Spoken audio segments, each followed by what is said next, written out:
You're earning more, but somehow it still feels like nothing changed. Your paycheck went up, your lifestyle adjusted, and your bank account still stuck in the same place. That gap you're feeling has a name. It's called lifestyle creep, and it's one of the most common reasons people don't see real financial progress even as their income grows. Here's how it works. The moment you start earning more, your spending quietly rises to match it. Not in one big decision, but through small upgrades that feel completely justified. A better apartment, more convenience, fewer trade-offs. Nothing feels excessive. It feels like progress. And that's what makes it dangerous. Because this isn't a budgeting issue. It's a behavior loop most people never notice. As your income increases, your identity shifts right along with it. And without realizing it, you start building a life that absorbs every raise you earn. So you stay in motion, but not ahead. And today, we're going to break that pattern. Not by cutting back or restricting your life, but by changing how your money reacts when your income grows. Because once you control that moment, you stop earning more just to spend more and start building something that actually lasts.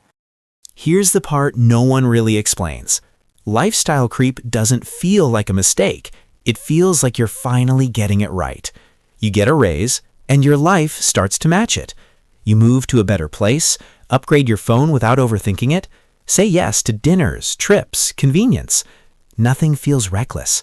In fact, it feels responsible, like you're stepping into the life you've earned. And that's exactly why it's so easy to miss.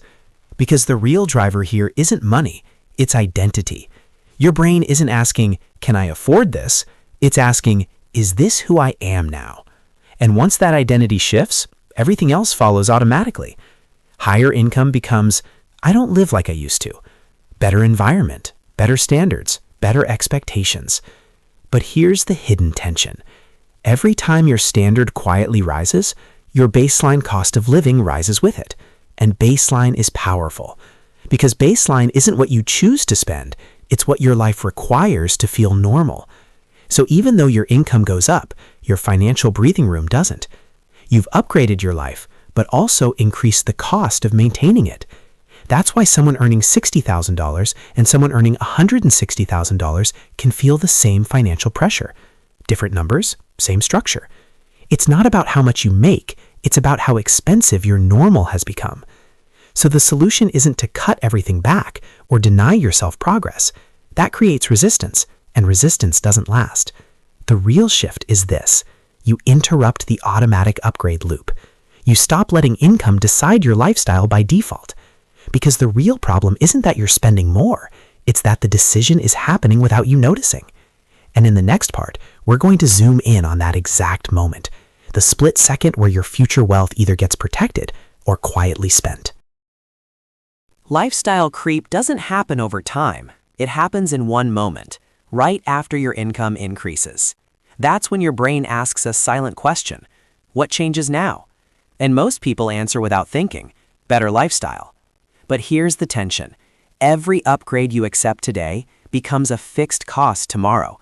And fixed costs are dangerous because they remove flexibility. They turn optional spending into obligation. Now you're not choosing your lifestyle, you're maintaining it. That's how raises disappear, not through bad decisions, but through permanent ones. Here's the shift. You need a delay between earning more and living more. Not forever, just long enough to decide intentionally. Because when income rises faster than you're thinking, your future wealth gets spent before it even arrives. And in the next section, I'll show you a system that quietly protects your money without needing discipline every day. Discipline doesn't scale. Systems do.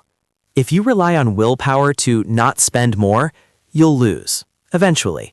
Not because you lack control, but because your environment is designed to make spending easy. More income means more exposure, better options, faster upgrades, and over time that pressure wins. So instead of fighting it, you build a barrier, an income firewall. Here's how it works. The moment your income increases, a portion of that raise gets redirected automatically, not saved manually, not something you decide later. It's removed before it ever hits your spending account. You never fully experience the raise as spendable money. That's the advantage. Because what you don't clearly see, you don't quickly adjust your lifestyle around. Let's make it real. You get a $2,000 raise per month. Instead of upgrading your life by $2,000, you only feel maybe $800 of it. The rest flows quietly into investments, emergency reserves, future goals. No daily decisions, no constant self-control, just a system doing the work for you. This isn't restriction, it's controlled expansion. Your lifestyle still improves, just not at the same speed as your income. And that gap? That's where real financial progress starts to build. But here's the deeper issue. Even with a system like this, people still override it. And the reason isn't logical. It's identity. Let's go deeper. Most people don't spend to enjoy life. They spend to match who they think they've become. New job, new circle, new expectations. And suddenly, your old lifestyle feels out of place. So you upgrade. Not because you need to, but because it feels like you should. That's identity pressure. And it's subtle, because it doesn't feel like pressure. It feels like alignment. But here's the tension.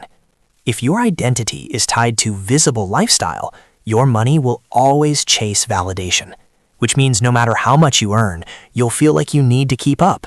The shift? Separate income identity from lifestyle identity. Just because you earn more doesn't mean you need to display more. Instead, build a new identity. I'm someone who increases income faster than lifestyle. That's powerful, because now restraint isn't sacrifice, it's strategy. And in the next part, I'll show you how to make this identity automatic, so you don't have to keep reminding yourself. Here's the final layer most people never see. They don't just earn more. They build a life that depends on earning more. That's the real trap. Because slowly, without realizing it, your lifestyle stops being flexible and starts requiring constant growth to survive. A slightly higher rent, a car payment that assumes your next raise, subscriptions, commitments, expectations that lock in your current income, or higher. So now, your life isn't supported by your income. It's dependent on it continuing to rise. And the moment that growth slows down, even temporarily, stress shows up. Not because you're doing badly, but because your lifestyle has no room to breathe. So here's the shift. You don't build a lifestyle that grows with income. You build one that stays stable despite it. That means you intentionally cap your core lifestyle. Your housing stays within a fixed range. Your essential expenses stay predictable. Your recurring commitments stay controlled. These don't expand every time your income does. They stay anchored. And that's what creates stability. Then, and only then, your optional life gets to grow. Travel, experiences, upgrades that don't lock you in, things you can increase when times are good and reduce without stress when they're not. That separation changes everything. Because now, higher income doesn't create pressure to upgrade your entire life. It creates space. Space to choose, space to adjust, space to breathe. So instead of success becoming something you have to constantly maintain, it becomes something that supports you. And here's the deeper realization. You stop chasing more money just to feel stable, because stability was never about how much you earn. It was about how much of your life is fixed versus flexible. That's the structure most people miss. Most people think wealth comes from earning more, but that's only half the story. What really matters is what happens after you earn more. If your lifestyle grows just as fast, you stay in the same place, just with bigger numbers. But if you control that gap, you create space, options, and time. That's what money is supposed to do. If this changed how you see money, watch our next video on why more income can feel like more stress and how to spend in a way that actually improves your life. And if you want more systems like this, make sure to subscribe to the channel.